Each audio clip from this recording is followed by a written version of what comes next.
ไปได้แต่เที่ยงเสนีนะโป้งนั่นแหละอันที่ภาษาคณะใต้โยใต้แต่ก็มีผู้เบิ่งในเพียนใต้เที่ยงผู้เบิ่งใส่คนไทยนี่กาแฟตัวนี้ดิตัวกองเนี่ยกองก็ใต้ก็ได้มั้งครับมีได้คนใดก็ได้เอานี่ก็ได้เอา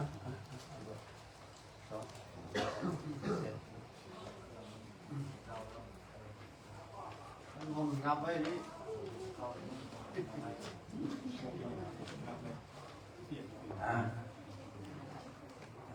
จะได้อ่านวัตถุท่านก่อนเด้อประกาศวัตถุท่านแก่ก่อนละที่ของอีก3 บาทก่อนที่เขาถวายจะอ่านสื่อคือ1ขอบคุณท่านดร.ผู้โขงแสงวิไลมีใจเสด็จท่าและสร้างกองอาถาขึ้น1 กองและต้นกระพุ้1 โคนต้น2ขอบคุณแม่ตู้แก้ววิไลต้นกระพุ้1 ต้น3ขอบคุณแม่ตู้สู้ต้นกระพุ้1 ต้น4ขอบคุณแม่ตู้กูต้นกระพุ้1 ต้น5ขอบคุณพ่อตู้สมพรบวกแม่ตู้หล่อสิงหาราช1 ต้นเพื่ออุทิศส่วนบุญกุศลไปถึงดวงวิญญาณของนางดวนทุยยังอยู่ที่ใดแห่งใดถ้าได้ยินเสียงประกาศข่าวทั้งนี้แล้วขอให้มหักจับเอาเด้อแม่พุทธขันนี่จะเอามาทั้งหลายปฏิบัติตามหลังเด้อเป็นภาษาบาลีอันนี้อ่านประกาศว่าถึงท่านก่อนนะโมตัสสะภะคะวะโตอะระหะโตสัมมาสัมพุทธัสสะนะโมตัสสะภะคะวะโตอะระหะโตสัมมาสัมพุทธัสสะ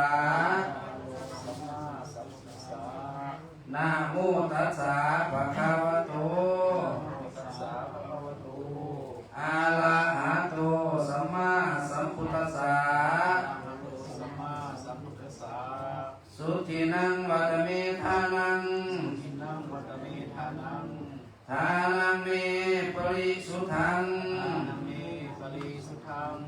อาสาวะขัญญาวังนิพพานะสังกตังโหตุทุติยัมปีตาติยัมปีสุทินังวัตเมธานังทานังเมปริสุทังอาสาวะขัญญาวังนิพพานะสังกตังโหตุอานาคาเตกาเลวัตถุทานที่พวกขน้อยได้ให้ดีแล้วขอจงให้เป็นวัตถุทานอันบริสุทธิ์ถึงความสิ้นไปแห่งอาสวะกิเลสเครื่องดองสันดานขอจงให้ถึงพระนิพพานในอนาคตอาการเบื้องหน้านั้นถึงอิมานีมะยังพันเตบินดาปตานีพัตตานีมาตากาพัตตานีอัฏฐาปริคาลาโยรัญจากันดากปาลุขังมาทุภูภาปสาทังทิพโพสนานีปัจจยพุตานีสัพปริวาลานีภิกขุสังฆสาโอโนสยามะ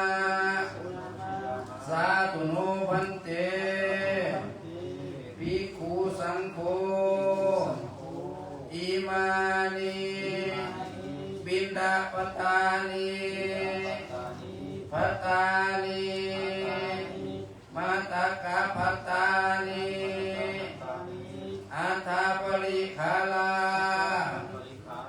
จุรัญจากันดากัปปะรุขังมาทุภูภาภาษาทัง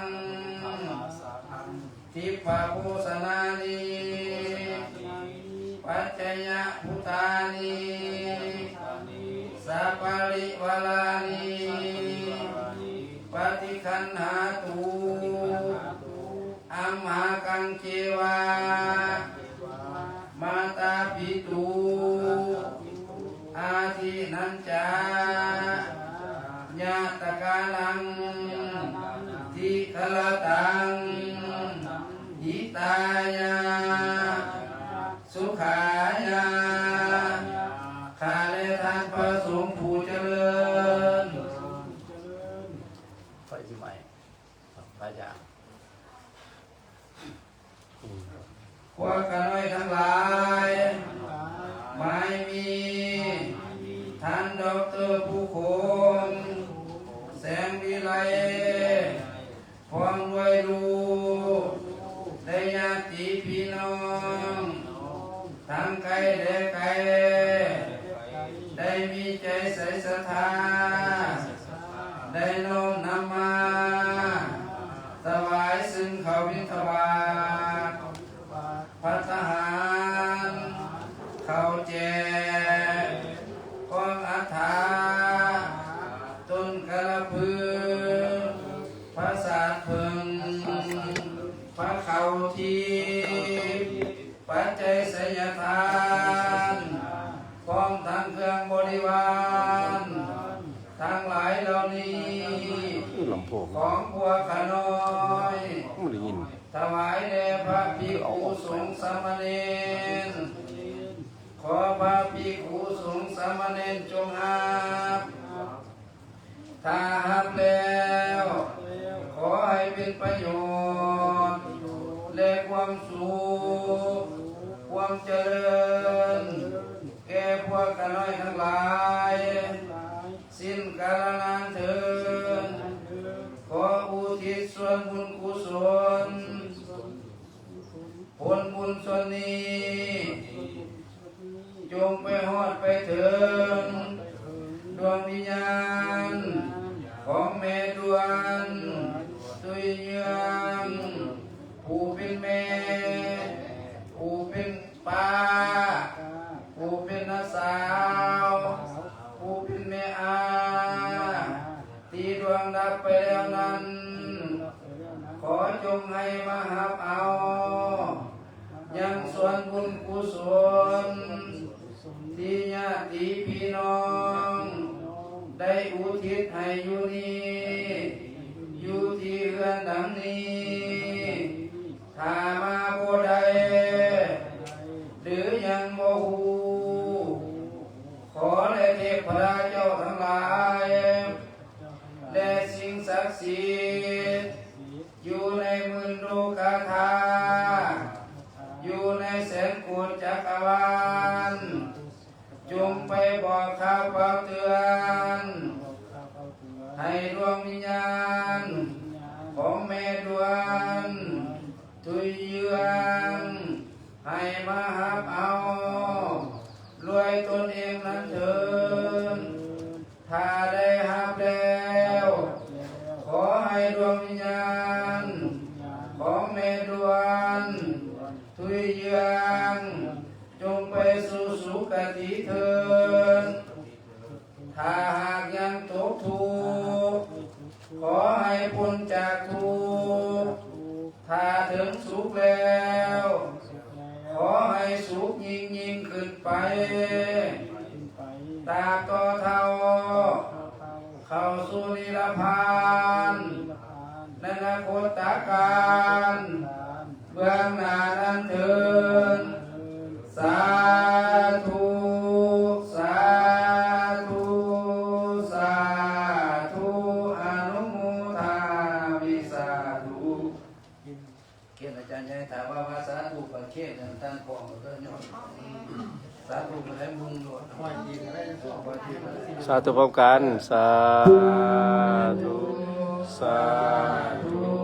สาธุ อนุโมทนาสาธุ ว่าก็ขอไป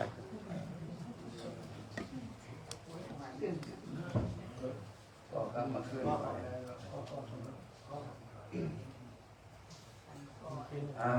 โอเคเดี๋ยวจะเขียนเดี๋ยวมันไปเลยไม่เขียนไปบ่เอาออกนะเอาพัดใจออกไปเขียนอาจารย์อาจุกอาจารย์ไปนี่อาจารย์สาธุครับแต่แล้วเขียนเดี๋ยวมันนี่ต่อไปกับฟังเทศก่อนสอนกันเนาะสลองกองครับที่ประมวลคาถาเลยพาพ่อไปไงที่ประมวลเดี๋ยวคุณอาเกี่ยวเลยพาพ่อสาธุสาธุสาธุอาทิกัณญานังมาเสกัณญานังปาริโยสนากัณญานังสัพพังสัพพยังสนังเกวาลาปาริปุนังปาริสุตังภูมาจาริยังปะกาเสตานุอุกาสาลัตนังกโร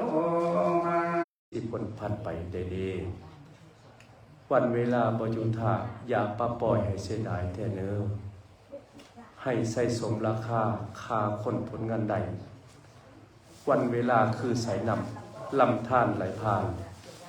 บ่ฮอนไหลเต่าโคกโง่เกี่ยวกับคืนตรงนานะโมตัสสะภะคะวะโตอะระหะโตสัมมาสัมพุทธัสสะนะโมตัสสะภะคะวะโตความคิดฮอดคิดถึงโดยเฉพาะผู้จากโลกนี้ไปแล้วเฮานั้นผู้ยังมีชีวิตอยู่นั้นแสดงออกซึ่งความกตัญญูและกตเวทีเพื่อให้เขาได้รับรู้และเข้าใจว่าโลกหน่วยนี้มีแต่เกิดมีแต่แก่มีแต่เจ็บมีแต่ตายหรือว่าง่ายๆคือบ่เที่ยงบ่แท้บ่ทนโดยเฉพาะครอบครัวท่านผู้คง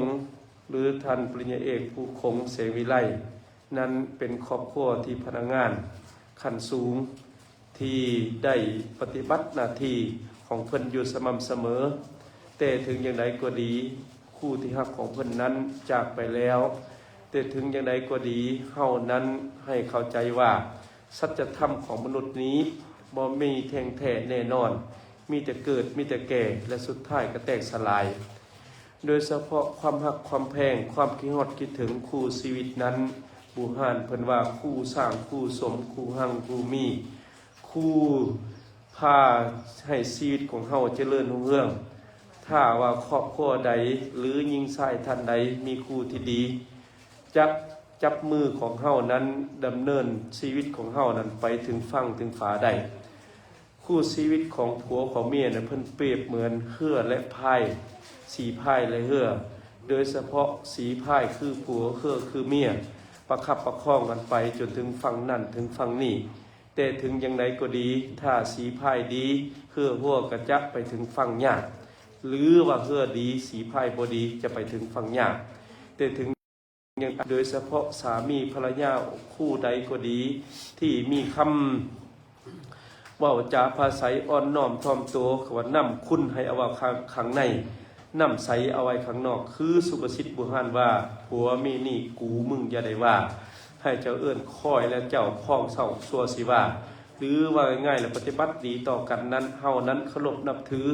ถึงว่าเฮาจากพ่อจากแม่หรือออกเคือนออกศาลก็ดี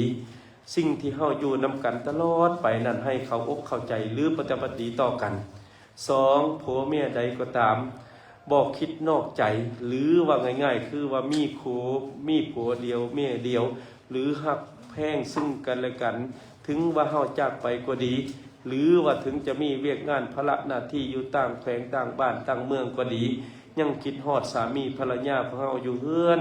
ว่าสามีภรรยาของเฮาอยู่เฮือนยังคอยท่าผู้ที่จริงอกจริงใจหรือว่าคอยท่าทรัพย์สมบัติที่สามีภรรยาไปหาขอให้เฮาท่านทั้งหลายนั้นได้เข้าใจว่าสามีภรรยาทุกคนหรือว่าสิทธิมนุษย์ทุกคนในโลกนี้อันเข้าใจว่าขอความเคารพนับถือซึ่งกันและกันคือว่าบ่นอกใจนอกกายนอกใจซึ่งกันและกัน3สามีภรรยาคู่ใด ที่หาทรัพย์สมบัตินั่นแหละแบ่งกินแบ่งทานหรือแบ่งเฮ็ดแบ่งหาเพื่อแบ่งทั้งฝ่ายซ้ายฝ่ายยิ่งก็ดีโดยฝ่ายซ้ายก็มีญาติพี่น้องหลายฝ่ายยิ่งกับพี่ญาติพี่น้องหลายขอให้สามีภรรยาคู่นั้นได้เข้าใจว่าพี่น้องต่างฝ่ายต่างบ้านต่างเมืองขอให้เฮาเข้าใจเขาเอื้อนว่าผัวเมียนี่ตีกันให้แตกหรือตีหัวให้แตกหรือว่าเข้าใจให้เขายกเข้าใจว่าเฮาความรู้สึกนึกคิดของพี่น้องต่างฝ่ายต่างคนก็ดีขอให้เข้าใจซึ่งกันและกัน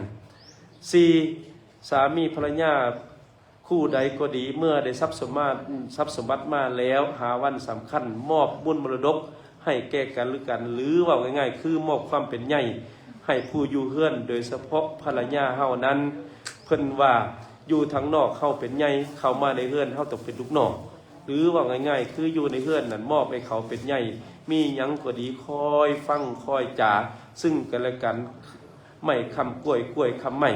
ซื่อว่าเฮานั้นจะวุฒิจำเริญรุ่งเรืองและสุดท้ายแล้วให้แสดงออกความเคารพนับถือซึ่งกันและกันโดยเฉพาะสามีภรรยาคู่ใดก็ดีแสดงความเคารพนับถือเพราะว่าอยู่แห่งหนใดก็ดีขอให้เฮานั้นมีความเคารพนับถือซึ่งกันและกันบ่ให้เว้าจาปาใสหรือว่าใส่อารมณ์เกินเหตุให้ครอบครัวแตกแยกหรือว่าเฮ็ดอันใดก็ดีบ่ฟังคำไฟซ้ายไฟขวาเขาเอื้อนว่าสามีนี่ให้เอาตาไว้ที่หูหรือว่าผู้หญิงภรรยาไว้เอาหูไว้ที่ตาโดยเฉพาะผู้หญิงเนี่ยเสื้อฟังคำยอกว่าฟังคำคนอื่นเว้าจาปาศัยแต่สามีฟังโดยหูเพิ่นว่าบ่ดีโดยเฉพาะสามีก็ดีขอให้ฟังโดยหูอย่าเอาไว้โดยตาโดยเฉพาะผู้ชายนี้เห็นงามหน้าหรือเห็นงามทั้งอื่นแล้วก็หลงไหลไปเฮ็ดให้ครอบครัวแตกแยกดังนั้นมาในมื้อนี้ครอบครัวปริญญาเอกผู้คงบ่เห็นแล้วไม่ออกควันทุยย่วงจากพวกเฮาไปแล้วยังบ่มีวันกลับมาแต่ถึงจังใดก็ดีความฮักความแพงสามีภรรยาเฮานี้ได้ฮักแพงด้วยกันมาโดยใช้วิถีชีวิตของเฮามาถึงนานมาถึงปัจจุบันนี้ถึงบุคคลใดจากไปก็ดีขอให้เฮาตั้งมั่นในหลักธรรมของในทางพุทธศาสนาปฏิบัติศีลปฏิบัติธรรมหรือว่ารักษาสุขภาพของเฮาซื่อว่าผู้ไปนั้นจะมีความสุขความเจริญหรือไปถึงสวรรค์ชั้นฟ้ายังมีคำนิทานพังเพยไว้ว่าสามีภรรยาคู่หนึ่งมือแต่งงานกันแล้วพากันปณิธานกันว่าจะฮักเดียวใจเดียวแต่บังเอิญมีมาในมือหนึ่งผู้เป็นภรรยานั้นเกิดอุบัติเหตุตาบอดและผู้เป็นภรรยาเกิดอุบัติเหตุตาบอดสามีกับซ้อนให้ภรรยาให้ไปฝึกฝนที่โรงเรียนพิการหรือโรงเรียนพิการไปทุกมือแต่ว่าซ้อนไประยะหนึ่งแล้วภรรยาก็ขึ้นรถเมล์โดยตัวเองเวลาขึ้นรถเมล์ก็เขาจะให้นั่งบนคนพิการกายไปแล้วก็ให้น้ำตาหน่อยโอ้เป็นจังไดเฮาแต่งงานกันมา30 ปีแล้วบัดเฮาเกิดอุบัติเหตุตาบอดแล้วเป็นหยังสามีของเฮาคือทิ่มคือปะเดี๋ยวนี้เฮาออกจากเครื่องแล้วมายืนอยู่ป้ายรถเมล์ขึ้นรถเมล์ให้ทุกมือแต่มีมือหนึ่งฝนตกโซเฟอร์รถนั่งใกล้ๆโซเฟอร์รถเราก็ถามว่าเจ้าเป็นหยังคือให้ผู้เป็นภรรยาตอบว่าขน้อยนี้สัญญากันว่าจะฮักแพงกันจะช่วยเหลือกันแต่ว่าปัจจุบันนี้เฮานั้นตาบอดแล้วได้ขึ้นรถคนเดียวผู้เป็นโซเฟอร์รถเมล์ก็ได้ถามว่าค่อยนี่อิจฉาเจ้าค่อยอิจฉาเจ้าจังใดบอกว่าก่อนเจ้าสิขึ้นรถมีผู้ชายคนหนึ่งมายืนห่างเจ้าประมาณ2 เมตรนี้เวลาเจ้าขึ้นนั่งบนคนพิการแล้วมีผู้ชายคนนั้นจะนั่งทางหลังนั่นแม่นไผภรรยาผู้นั้นก็ตอบว่านั่นแม่นคือสามีข่อยเมื่อกลับมาเฮือนแล้วเพิ่นก็ถามว่าเป็นหยังเจ้าคือเฮ็ดให้ข่อยขึ้นรถเมล์คนเดียวเจ้าคือบ่อยู่ข้างข่อยผู้เป็นสามีบอกว่านางเอ๋ยภรรยาเอ๋ยฮู้บ่ว่าในโลกใบนี้เฮานั้นใหญ่ขึ้นมาจังพบกันหรือว่าง่ายๆหรือว่าเฮาต่างคนต่างใช้ชีวิต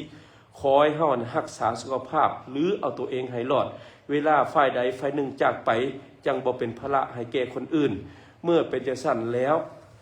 สามีก็บอกว่าฮู้จักบ่ว่าค่อยนี่ฮักเจ้าอยู่เสมอฮักทุกเวลาแต่อยากให้เฮานี้ ฝึกฝนช่วยตัวเองหรือฝึกฝนให้ฝึกใจให้ตัวเองเป็นที่พึ่งจังบ่เป็นที่พึ่งให้แก่คนอื่นดังนี้เป็นต้นดังนั้นนิทานนี้สอนให้รู้ว่าถึงว่าจะมีชีวิตของเฮาอยู่นำกันก็ดีหรือจากไปก็ดีคอยเฮานั้นรักษาสุขภาพแข็งแรงเบิ่งแย่งสุขภาพของเฮาเองถึงว่าผู้จากไปก็จะมีความสุขความเจริญดังนี้ดังนั้นมาในมื้อนี้เฮาท่านทั้งหลายเฮาบ่เห็นแล้วคูมห้างบ่ได้ยินเสียงแล้วแต่สิ่งใดก็ดีขอให้เฮาท่านทั้งหลายจงรักษาสุขภาพ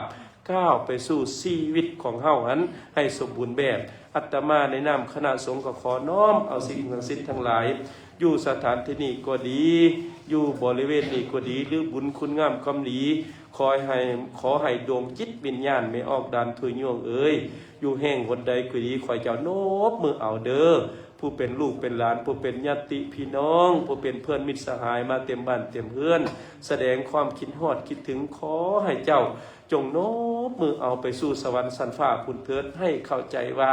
โลกหน่วยนี้มีแต่เกิดมีแต่แก่มีเจ็บมีตายทุกคนที่เกิดในโลกนี้ก็เป็นดังเดียวคือเจ้านั่นแหละขอให้เจ้าโน้มมือเอาและขอให้เจ้าอวยพรใส่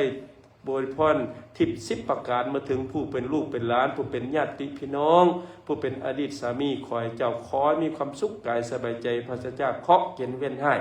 อันตรายทางปวงขึ้นซื่อว่าความทุกข์ยากลำบากจะมาใกล้แต่นี่ก็ไปคอยสุขกายสบายใจมันยืนทุกท่านทุกคนดังพุทธาประสิทธิยกไว้ในเมืองตนนั้นว่ามาตาปิตุอุปทนังบุตตถารัฐะสังฆโหอนาวกุลาเอตมังคารมุตตมังโยบุคโลบุคคลผู้ใดที่อุปถัมภ์บิดามารดาก็ดีเลี้ยงดูสามีภรรยาก็ดีหรือว่าเลี้ยงดูบุตรธิดาก็ดีบุคคลนั้นชื่อว่าได้มงคลสูงสุดในชีวิตเอวังก็มีด้วยประการฉนี้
ข ก็จงต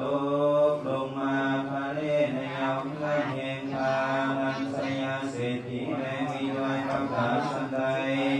อ่านว่าท่องเที่ยวเข้าเกือบได้เข้าสารทางใดก็จงตกลงมาภายในในเงาเพื่อนแห่งทางแลมีโดยประกาศสันนั้นเถิดคือว่าความเสี่ยงไปหมดไปแห่งวัตถุเข้าของเครื่องบริโภคก็ดีความอับปีจังให้อันใดอันหนึ่งอย่าได้บังเกิดมีแก่ท่านเถิดโกจีปณิโภโคอันว่าวัตถุเข้าของเครื่องบริโภคอันใดอันหนึ่งก็ได้โบกได้แห่งไปแก่ท่านเถิดทรัพย์ทางเงินและคำทางหลายก็จงตกลงมาภายในยาวเฮือนของอุกาตาเศรษฐีและมีอุปมาสันใดอันว่าเงินและคำทางหลายก็จงตกลงมาในยาวเฮือนเหตุทานก็มีด้วยประมาณสันนั้นแลโยโกจีอุปันทโวอันว่าเหตุให้อดตายอันใดอันหนึ่งก็จงตกลงมาทะเลในยาวเฮือนของทานด้วยประกาศสันนั้นเถิดและอันว่าความกังวลอดตายอย่างใดอย่างหนึ่งก็ได้บังเกิดมีแก่ทานพร้อมทั้งข้าวของเครื่องบริโภคอันใดอันหนึ่งก็ดีก็อย่าได้เสียไปหมดไปแก่ทานเถิดสาพาธานีอันว่าทรัพย์สมบัติข้าวของทั้งมวลก็จงตกลงมาทะเลในเงื่อนแห่งคุณกาเศรษฐีและมีด้วยประการสันใดอ่านว่าทรัพย์สมบัติข้าวของเหล่านั้นก็จงตกลงมาทะเลในยาวเงื่อนของทานด้วยประการสันนั้นเถิดกาพังความกังวลอดตายอันใดอันหนึ่งเป็นต้นว่าความบ่สบายเดือดเหือดผ่อนใจเจ็บไข้ทุกข์โศกใหม่มองใจห้องให้ต่างๆก็ได้บังเกิดมีแก่ท่านเถิดอีกประการหนึ่งอันว่าข้าวของเครื่องบริโภคอันใดอันหนึ่งก็ดีคือว่าเงินคำแก้วแหวนเสื้อผ้าอาภรณ์และข้าวนำโภชนาอาหารก็ได้เที่ยงไปหมดไปแก่ท่านแลอ่านว่าหาบนแก้วเจตประการก็จงตกลงมาในกวางคุมภาษาลาสว่างหลวงแห่งพญาเวสสันดรปางเมื่อตนเป็นฤาษีชิกไม่เสด็จออกจากพระไมยเข้ามาเมืองในวันนั้นก็มีด้วยประการสันใดอ่านว่าหาบนแก้วเจตประการคือว่าแก้วปฐมมาละเหลื่อมเลือตาแก้วพิลางามพ้นพุงแก้วประพานมีเสียงหึงหุงแก้วมณีพุงราชมีแก้วพิทุนมีขมาแก้ววสีลาลาอาภาแก้วมุกดางามสวยสดมันคำสดเรือลายขอจงตกลงมาอย่ายังอย่าเทียระดับเต็มบ้านเต็มเมืองของท่านเจ้ามุลศรัทธาอันนี้จงเงินเป็นเอาสาพันก็อย่าให้พวกท่านโศกเศร้าทุกอย่างให้เข็นใจสั่งสะเทือนและก็ขาดเลินเทศนาปาริโยสาเนในเมื่อแล้วลดพระธรรมเทศนาขอให้เจ้ามุลศรัทธาทั้งหลายจงได้นำธรรมะคำปรารถนาสุนิทิตา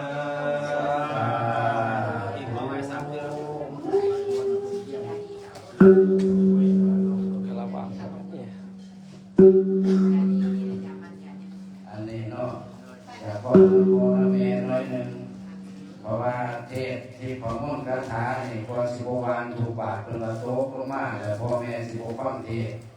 เลยจะไปเอาโซ่กันยาเอาเงินกันเลยจะมาถามว่าท่านอาจารย์โตสาธุพุทธเจ้าธรรมัญเจ้าสังฆัญเจ้าบ่าวตาสาสัญญามังจักกาจังบุกาสาอาลัตนังกโรมาสาธุ พรเด้อ ยะถาวาริวหาภูลาปริภูรินติสังขารังเอวเมวะอิโตทินังเปตนังอุปกัมปติอิชิตังปฏิตังตุมหังคิปะเมวะสมินสันตุสัพเพปุเรนตุสังขปาจันโทปนาราโสยะธามณิโชติลาโสยะธาติโยมิวันสันตุสัพพะโล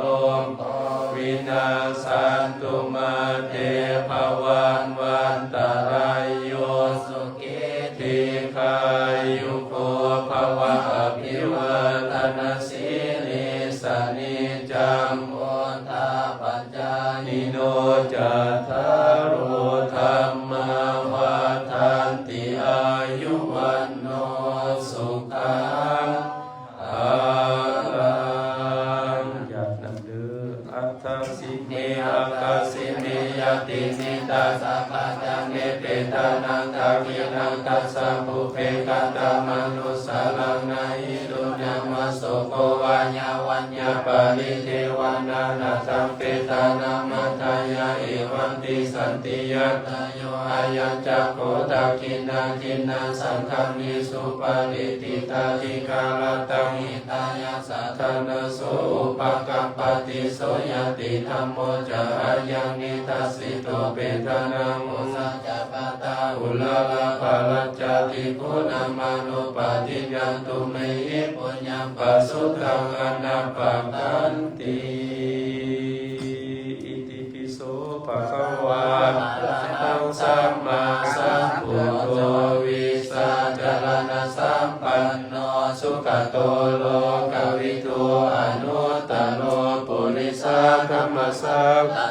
สัทธาเทวมนุสสานังพุทโธภควาติสวากขาโตภควตาธัมโมสันติติโกอาการิโกเอหิปัสสิโกโอปานาญิโกปัจจตังเมติตาโพวิญโยหิติสุปฏิปันโนภควโตสาวกสังโฆโอสุปฏิปันโนภควโตสาวกสังโฆญาญาปฏิปันโนภควโตสาวกสังโฆสามีจิปฏิปันโนภควโตสาวกสังโฆญาติทังจัตตาริปุริสายุคานิอัตถาปุริสาบุคลาเอสาภควโตสาวกสังโฆอาหุนยโยปาหุนยโยทาคินยโยอันสาริกาลนิโยตันตะโพตังภาวากิจักขมสนิวสุตาโรนันตังเมตตังภูเสกาวิทินาสิตาวามุนินโทตันเตสสะภวันตุเตสยมังคลานิอุกิตาคาธรรมติหัตถาสุธานุนันตังทาวันติโยสันปะทังปุริมาทวันตังอิติปิสังคตมโนสิตาวามุนินโทตันเตสสะภวันตุเตสยมังคลานิตวานาคาธามุตุรังอิวกังปิติยาจินจายโตทวจนังสนากายมาเสสันเตนะโสมาวิทินาสิตาวามุนินโทตันเตสสะภวันตุเตสยมังคลานิสัจจังวิหายมติสัจจตวาทะเกตุมวาทาปิโลปิตมนังอติอันตพุตังปัญญาปฏิปัสสริโตสิตาวามุนินโทตันเตสสะภวันตุเตสยมังคลานินันโทปานันทาปุสสัคังวิปุทังมหิติงโมเตนะเทนะปุสสะเกนะตัมมาปะยันโตอินโทปะเทสาวิตินาสิตาวามุนินโทตันเตสสะภวันตุเตสยมังคลานิทุกขาหัตถิติปุสสะเกนะสุธาตาตังโคมังวิสุทธิสุติปิจิปกาพิธานังญาณังกเตนะวิธินาสิตาวามุนินโทตันเตสสะภวันตุเตสยมังคลานิ าปิปุถัสสยมังคลังอัตถกาทายโยวาจโนทินาทิเนสลเตมตันติตวาดเนกาวิวิธานิโยบาตวานิโมขังสุขังอติกามยนโรสัพพัญโย